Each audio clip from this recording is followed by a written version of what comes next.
Bismillahirrahmanirrahim. Elhamdülillahi Rabbil alemin. Ve salatu ve selamu ala seyyidina ve nebiyyina Ebil Qasimil Mustafa Muhammed ve alihi tayyibine tahirin ve ashabihil muntecebin. El faslu sadisu fi mufidi hadihi suveril ilmiyeti. Biz insanın diğer varlıklardan ayıran temel özelliği insanın kendi bilgisini artırabilmesidir. Yani bilgilerini fazlalaştırabilme yetisine sahip olmasıdır. Ve insanın bilgi türlerini açıklarken 3 çeşit bilginin söz konusu olduğunu söylemişti. Hissi bilgi, hayali bilgi ve akli bilgi. Bu bilgilerin ortak noktası bunların mücerred oluşudur. Ve bu bilgilerin mücerred oluşunu ispatlarken de 3 tane delil getirmişti. Bir tane delil bu bilgilerin bilfiil oluşudur. İkincisi bu bilgilerin haddi zatında külli olmalarıdır.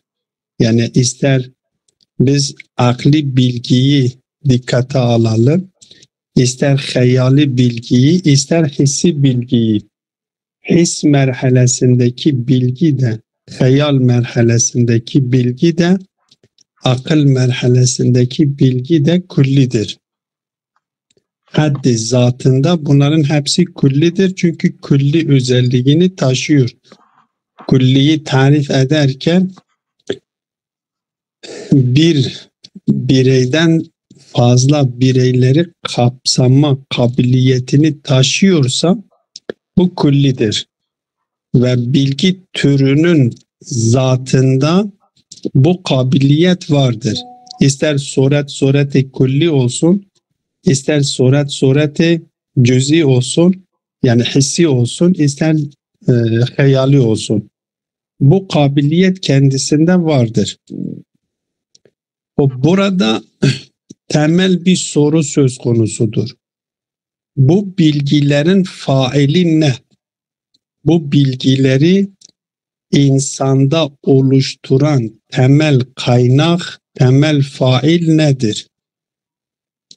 Bu fasılda bundan bahsediyor. Bu bağlamda 3 ihtimal söz konusu olduğunu zikrediyor. Ve bu 3 ihtimalden 2 ihtimali reddediyor, bir ihtimali kabul ediyor. Birinci ihtimal budur ki bu bilgileri insanın kendisinde meydana getiren, bu bilgiye kaynaklık yapan fail, illet-i faili, diyor ki maddenin kendisi dışarıdaki maddedir. Bu ihtimali tamamıyla reddediyor ve bu ihtimali reddetmesi için de 2 tane delil getiriyor. Bir tanesi delil budur ki bilgiler mücerrettir. Bilginin zatı mücerrettir. Mücerret olan bir şey maddi olan bir şeyin ma'lulu olamaz. Maddi olan bir varlık mücerret olan bir hakikatin illeti olamaz. Zira illet ile ma'lul arasındaki ilişkiyi dikkate aldığımız zaman, bu ilişkiyi değerlendirdiğimiz zaman her zaman illet ma'lulünden daha güçlü olması gerekiyor. Ve madde nitelikli olan, madde özelliklerini taşıyan bir varlık hiçbir zaman mücerret olan bir varlık kadar güçlü değildir. Dolayısıyla madde olan bir şey bu bilgilerin kaynağı illeti faili olamaz. Bu bir delil. İkinci delil de şudur. Maddenin eser bırakması için o me'lulunun has bir vaziyete, has bir duruma sahip olması gerekiyor.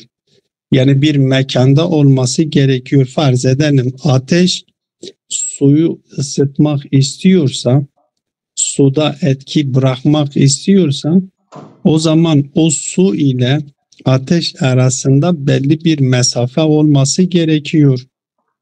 Ve o sunun kendisi bir kaba konulması lazım. Yoksa su ateşi söndürüyor. Dolayısıyla ateşin suda etki meydana getirebilmesi için, eser bırakabilmesi için sunun kendisinde özel bir durum olması gerekiyor ki bu onda yapmış olsun. Bu onda etki bırakmış olsun. Mücerred olan varlıklarda böyle bir durum söz konusu değildir ki. Yani bir durum, has bir durum, mekan diye bir şey söz konusu değildir. Daha önceki derslerde de işaret etmiştim, demiştim. Bizim zihnimizdeki olan bilgiler elbette zihin tesammuhendir. Yoksa zihin bir mefhum intizaidir, hakiki değildir. Zihnimizdeki tasavvurlar nerede olduğunu, hangi parçada, nerede, mekan, onlar için mekan zikretmek imkansızdır. Onlar için mekan belirtmek imkansızdır. Tasavvurları birbirinden ayırt edebiliyoruz. Elbette akli tefsili merhalesinde. O akli tefsil merhalesinde bu tasavvurlar birbirinden ayrıdır. Ama akli icmali ya akli basit merhalesinde hatta bunlar birbirinden ayrı da değildir. İç içedir. Bunları birbirine, her birisine ayrı tasavvur bile edilmiyor. Kulli bir şekilde icmal, basit bir şekilde ki bu akli icmali, akli basit ve akli tefsiliyi dün bahsetmiştik. Bunlar orada bile birbirinden ayrı bile değildir. Dolayısıyla madde bunların illeti faili olamıyor diyor. İkinci ihtimal nefsin kendisidir. Nefsin kendisi, insandaki nefsin kendisi illeti failidir. Bu zihindeki tasavvurları, bilgiyi icat eden, bu bilgiye kaynaklık yapan insanın nefsi, yani nefse cüz'i dediğimiz. Diyor bu da değildir çünkü nefis kendisinin, nefsin bu bilgiye oranla kabildir, kuvvedir. Nefis bunları, ruh, nefis yani insanın hakikati burada, o hakikati ruhu anlamında. O kabildir, bunları kabul ediyor. Kendisi bil kuvve olduğu için kendisini o kuvveden çıkarıp da bunları kendisinde icat edemiyor. Kendisi bunlara sahip değildir ki bunları icat etmiş olsun. Kendisi buna sahip olmuş olsaydı zaten bu sonradan meydana gelmezdi. Kendisi öyleyse icat edemiyor. Bir diğer tabirle fakidu şey la yu'ti la yumkinu en yu'tiyahu. Mümkün değildir. O kendisinde yoktur ki kendisi vermiş olsun. Onun için bu ikinci ihtimali de reddediyor. Üçüncü ihtimal akli mücerred bir varlıktır. Akli mufarık, yani maddeden yoksun, maddeden ari olan, maddeden mufarık olan, madde ile ilişkisi olmayan bir hakikattir.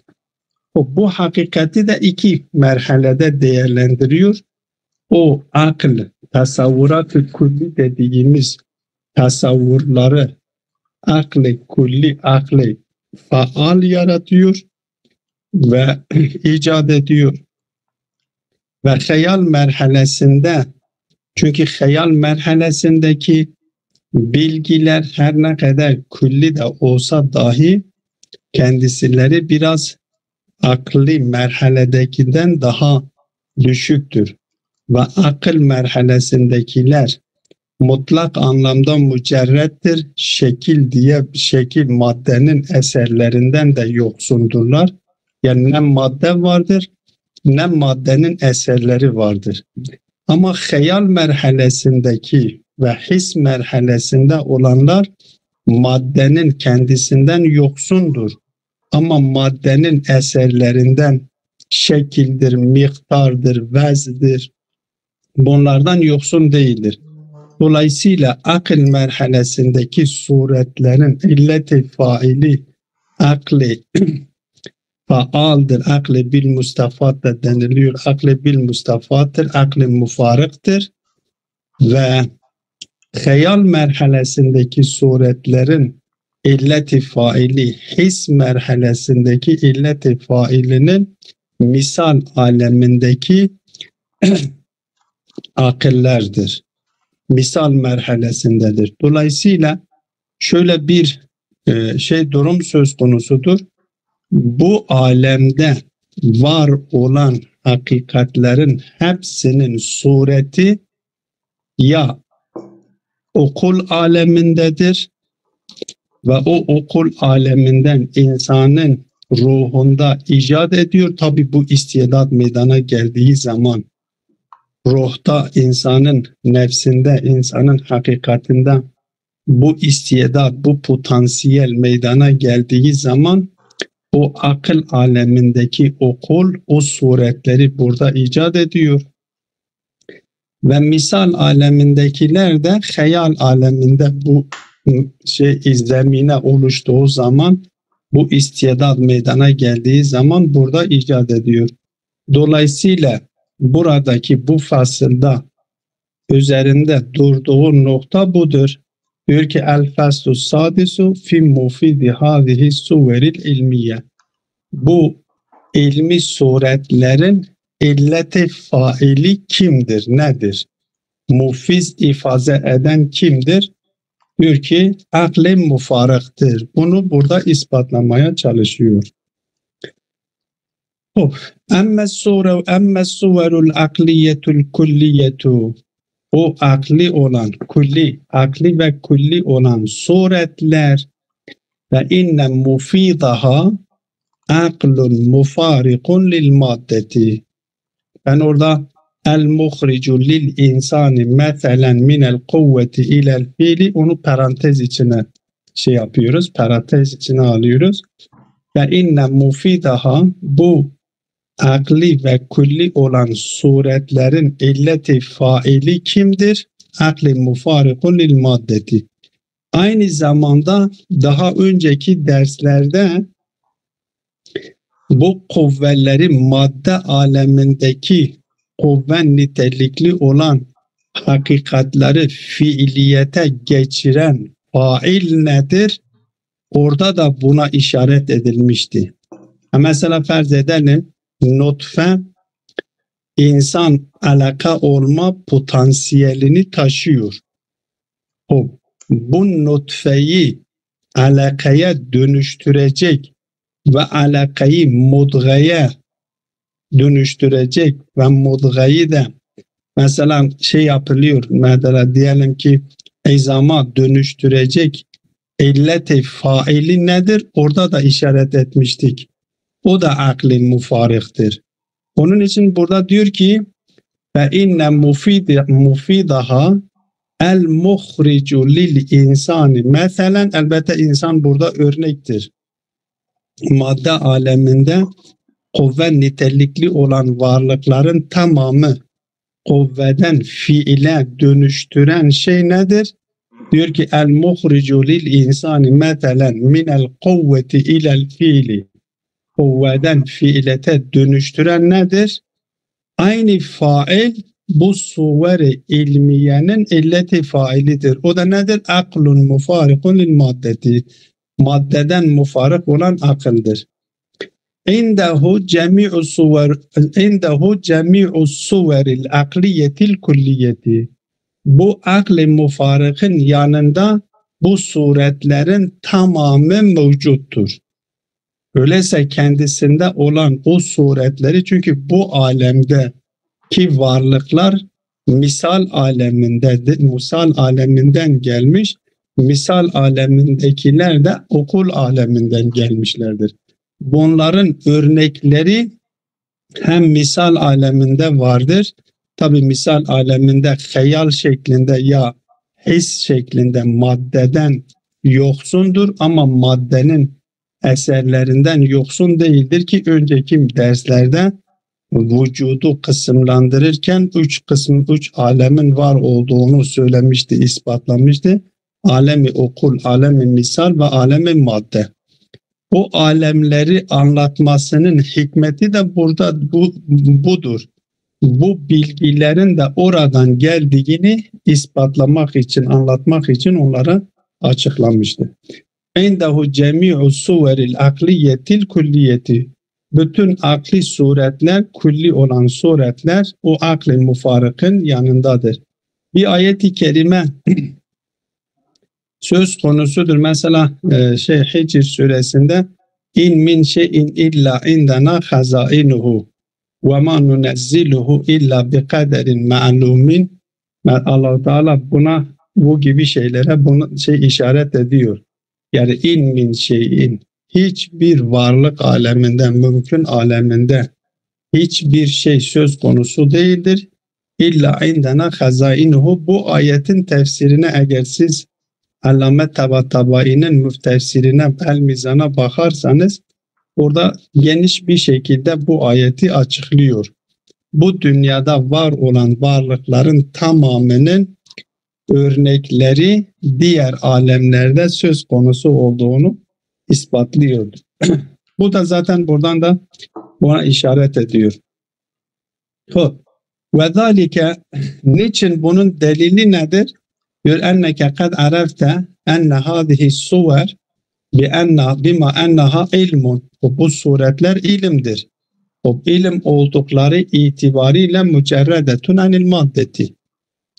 Mücerredetun anil maddetin, maddeden mücerreddirse bu suretler ilim oldukları için mücerredetun anil madde ve maddeden mücerred olduklarını da işaret ettiğimiz gibi 3 tane delille mücerred olduklarını ispatlamıştı. Bil fiil oluşları, külli oluşları ve maddenin eserine sahip olmamayışları. 3 tane delille mücerred olduğunu ispatlamıştır. Bunlar mücerreddir. Mücerred oldukları için madde onların illeti olamıyor. Bu birinci delil. İkinci delil ala enneha kulliyetun tekbelül iştirake beyne kesirine. Burada o 2 tane şeye işaret ediyor. 2 tane delile işaret ediyor. Ki bir tanesi onların mücerreddir, bil fiildir. İkincisi de kullidir fi haddi zatihi. Bu bilgiler haddi zatında, ister hayal merhalesinde olsun, ister his merhalesinde olsun, ister akıl merhalesinde olsun, haddi zatında bunlar kullidir. Madde ise kulli değil. Ve kullu emrin halin fil maddeti vahidun şahsiyun. Ama madde aleminde olan her şey diyor kendi şahsidir. Tektir. Başkasıyla ortak olması imkansızdır. La yakbelul el iştiraken. Maddi olan şeyler iştiraki kabul etmiyor. Şimdi dışarıdaki hangi nesneyi farz ediyorsak edelim. Taş, mesela bir taşı farz edelim. Dışarıdaki bir taşı, dışarıdaki bir ağacı.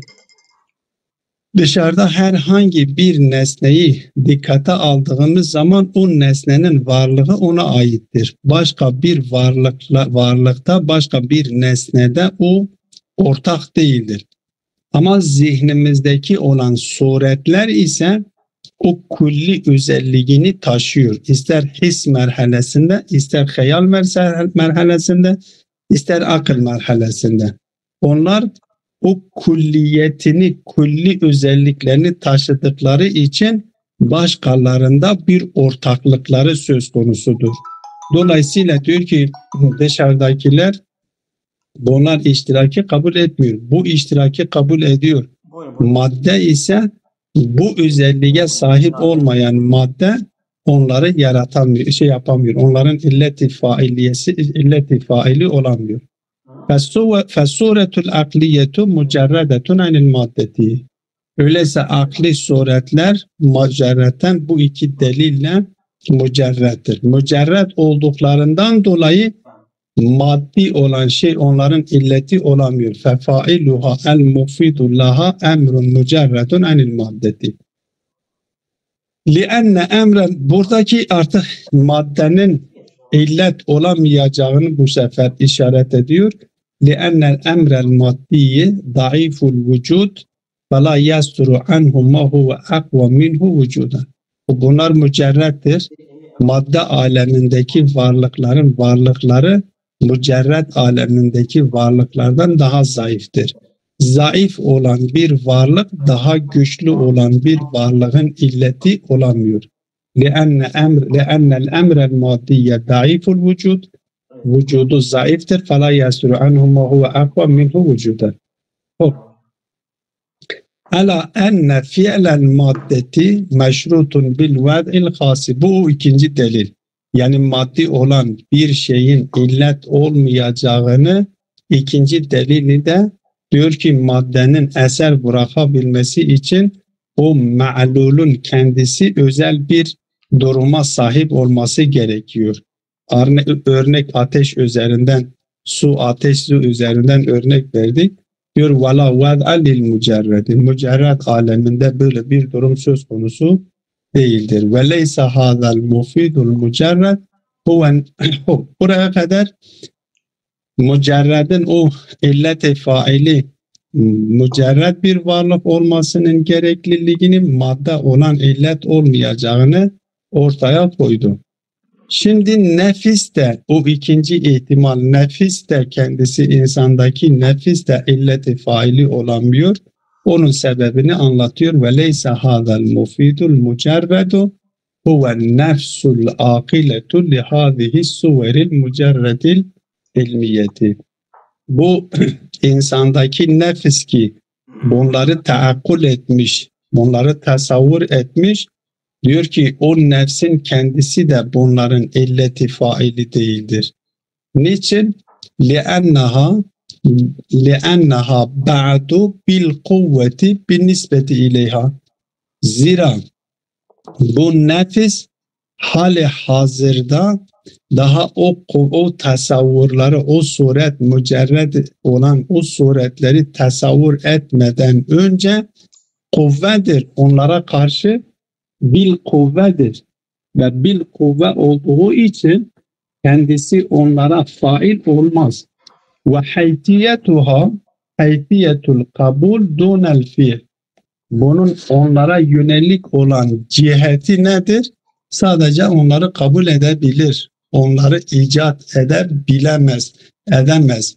Niye? Çünkü kendisinde yoktur. İcat edebilmesi için kendisinde olması gerekiyor. Bil fiil olması gerekiyor. Oysa farzımıza göre kendisi bil kuvvedir.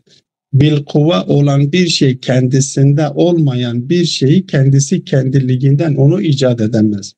Ve minel muhali en yuhrice ma bil kuvveti nefsehu minel kuvveti ilel bil fiili. Bunu daha önceki derslerde de işaret etmiştik. Bil kuvve niteliğinde olan bir hakikat kendisini